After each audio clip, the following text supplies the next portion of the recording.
It's super serious mode for them, man. $100 on the line, and the prestige of winning an event such as the Tuesday Night Showmatch series. There's a lot of pride there involved. Yeah, it's going to be a weekly thing happening, and I'm actually really fortunate to have these two players be able to play in this week. Sometimes, the Korean time and the U.S. time is just always crazy, so it's very hard to get them to both come on schedule. But I was very lucky and fortunate for them to do it this week. And let's go ahead and introduce our players. We do have TSLHyun, who's going to be spawning as the Blue Zerg in the upper left position here of MLG Antigua Shipyard. And we have his opponent in the bottom position.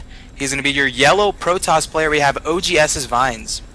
PVZ on the map of Antigua Shipyard. And yeah, you said it, man. Like, huge shout out to these players getting up early in the morning in Korea. I think it's 9:30 a.m. Where they are right now. So being troopers, of course, that's crazy early for me considering I am a nerd, but not so much considering I have class every day, so I have to be up at around that time anyway. But troopers to get up this early, I know. Like the Korean playstyle, it seems like they like play from actually, you know what's funny? I was watching Slayer's Alicia's stream last night, and I know this is a complete tangent. Before I was going to bed, and I went to bed at like 2 a.m., left the stream on. When I got up at like 7:45, the stream was still on, and he was still playing. Yeah, I know that's only like 6 hours, but still, like, it was pretty crazy to see. It's pretty awesome.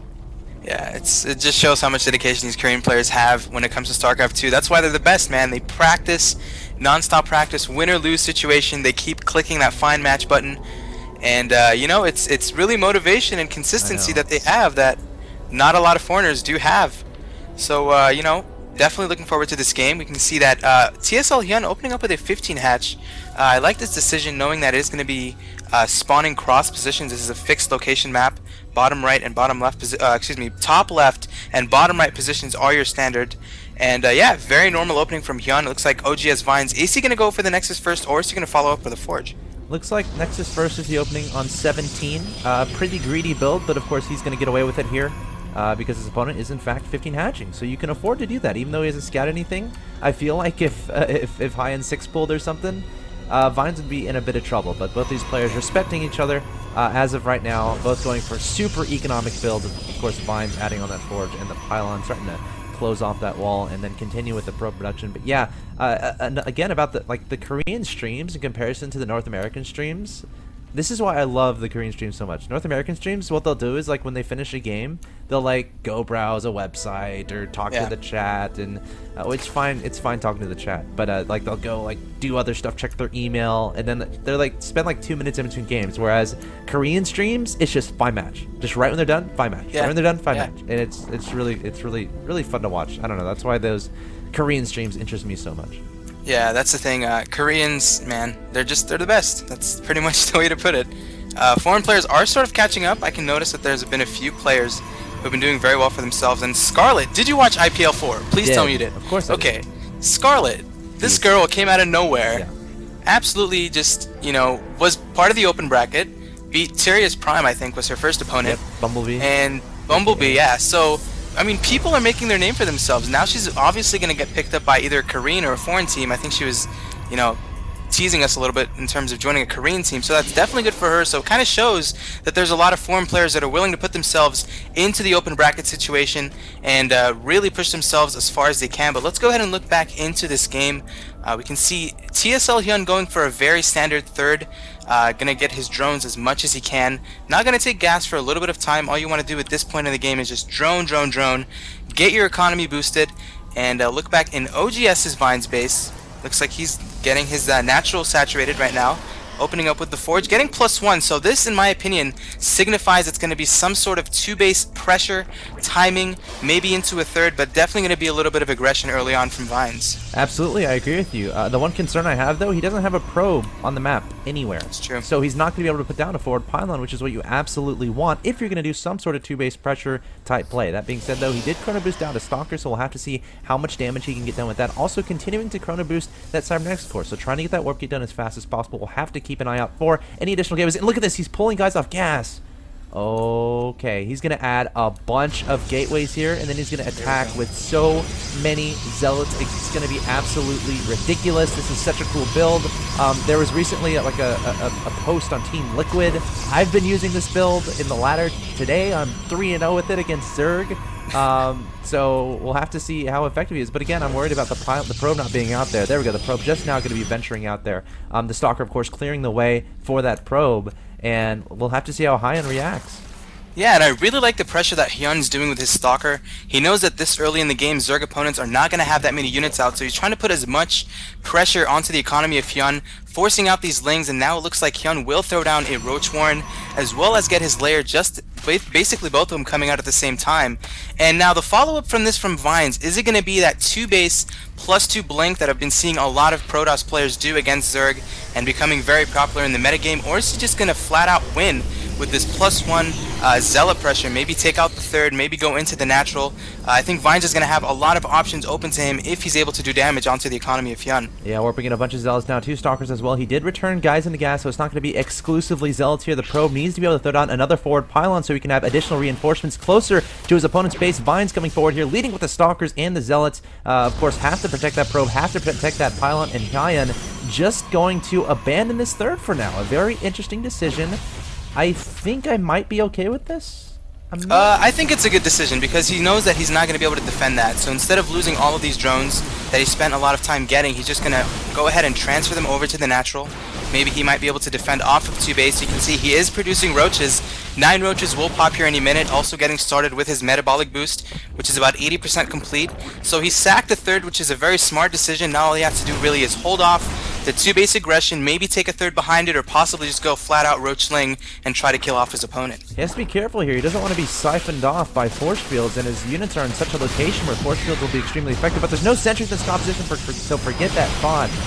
Zealots and Stalker coming forward here from Vines, trying to take out the roaches and Lings. There are 2 spine crawlers here doing a decent amount of damage to this composition from Hyun, and Hyun backing up.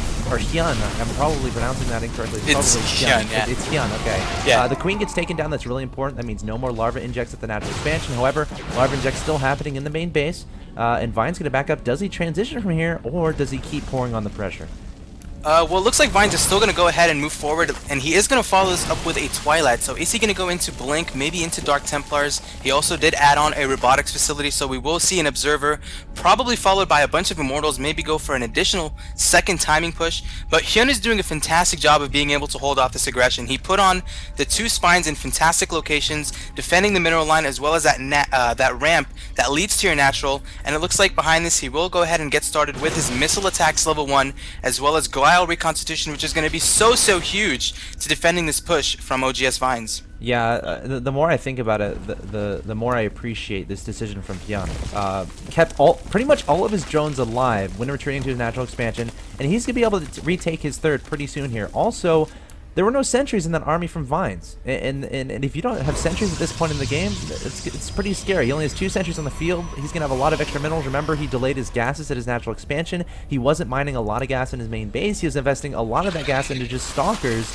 And when you're investing gas not into sentries, you know, there's a dangerous period where you are going to be vulnerable to Roach timing attacks. We'll have to see what Hyun ends up doing here. Roach speed did end up finishing. +1 is almost done as well. +2 is on the way for the prOmise players. So right now his goal is to defend this third, and Hyun at the same time, his goal, wipe it out, wipe the third out, and take back control of this game. Yeah, and I really like the decision making coming into Hyun. Looks like he's following it up with a bunch more units. 18 Lings also in production. He has a nice supply lead, 150 to 113, but take note, roaches are not so cost efficient against this composition of Vines. And then it looks like Hyun going to move in here. Force fields are going to go down. That is a lot of roaches. These 2 cannons are going to be able to buffer a little bit of damage for these gateway units. But Vines playing this beautifully, following it up with more Immortals, also getting started on his +2 weapons for his gateway units, and Blink also on the way. So Hyun in a decent position. It looks like he might actually maybe be over committing into this. I think he might have, you know, maybe a better option would be to pull back, secure your third, maybe get a few more drones, but it looks like he's just going to continue making units right now. Moving into the natural, and Hyun needs to throw down, Vines needs to throw down some force fields. Roaches are going to get in front of the Immortals. Going to try to focus down some of the Immortals, but Hyun doing a beautiful job. Blink is completed, and that's just going to be a little bit of trouble for Hyun.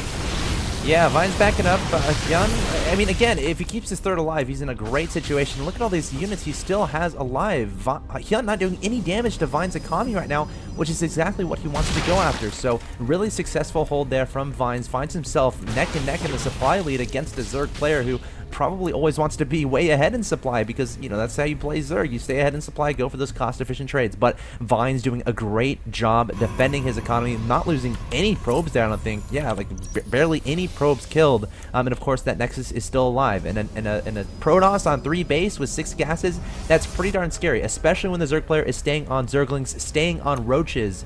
He's not taking up that much, and that's scary. Yeah, and that's the thing. I mean, the replays that I looked at Hyun, he seems to just be extremely heavy Roach Ling. He doesn't really have any kind of backup plan or a mid to late game plan. He just seems to be way overcommitted to this composition. He maybe needs to throw down a Roach Warren, possibly. I don't think, no, Mutaswitch would not be good, but maybe an Infestation Pit, helping to deal with these Blink Stalkers, maybe continue to be on top of his upgrades, but he just doesn't have any kind of tech except for these Roaches, and that's the thing that's really stopping him from being able to move into the natural and possibly into the third of Vines.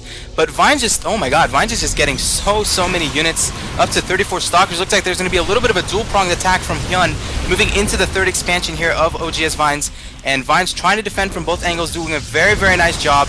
And I feel like this is almost an all-in move from Hyun because he just cannot really transition behind this. Yeah, I mean, when you're on Roach Ling for this long and you let your prOmise opponent get up to 3 bases, full saturation, 6 gases, you're probably going to lose the game. Hyun realizes that, knows he has to do economic damage here, but he keeps trying to split up his units, trying to get superior engagements, but it's just not working for him.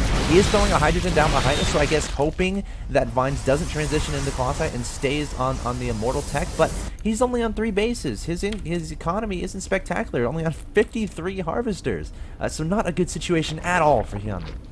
Yeah, and 176 supply to 139 kind of gives it a huge advantage for Vines, and looks like he's going to move across the map right now. Will touch that watchtower, give himself a little bit of vision. Also has an observer with his army. Very smart move to be able to clean up the creep. That way Roaches are not going to be as mobile as if they were on the creep. And Vines might just go for, honestly, possibly just a killing blow. It looks like he's going to kill the destructible rocks at the third expansion. He has a lot of sentries. He has actually, 6 sentries with the composition of Vines. And this third is going to go down again, and this is just looking so bad for Hyun. Maybe even going to go for a counterattack. And do you agree with this counterattack? I mean, is this his only chance at winning this game? He can't engage this army. Like, he can't engage this army from Vines, so I guess right now just trying to delay Vines as much as possible, trying to make him scared. But Hyun is down to 2 bases. Vines still on 3 bases, adding on 4 gateways. Has the scariest unit composition possible right now. I mean, I guess if you had some Colossi and High Templar, it'd be even scarier. But 4 Immortals there, those pack a punch. All those Stalkers, all those sentries with plenty of energy. Hyun is going to lose this game. He's only at 2 bases, stuck on Roach Ling, trying to make 11 Hydras, but he's going to need a miracle to come back here. Yeah, absolutely. And the upgrades actually for the Immortals are +3, so that's just going to tear through the Roaches super quickly. And it looks like Vine's going to move in position, possibly just going to win this game with this next engagement. Hyun trying to find the best angle to engage this, trying to move up the ramp is Vines, and it looks like he does have Blink as well. As I mentioned earlier, he's going to be able to blink these units, and Vines has a nice little concave actually, not bad positioning for Hyun, but Vine just has way too many units. Beautiful Guardian Shield usage as well, minimizing the damage of these Roaches and the Hydras, and Vine's 164 supply to 142, and he is going to be able to reinforce this. In fact, taking the bold move, he is going to take that forward expansion as the 4th, following it up with more Immortals, moving in again, +1 armor, almost completed, and blinking in, and TSLHyun goes down game number 1. Vines will take the lead 1-0 in this best-of-7 series. Yep, well played there by Vines, going for that quick timing attack off of about 7 or 8 gateways, taking out the third, and then from there, playing safe, not pressing an advantage, not overextending, ultimately just getting a crazy unit composition up and then taking the game. We'll be back with game number 2 in just a second, guys. Don't go anywhere. A quick commercial break, and then we'll have game 2 between Vines and Hyun.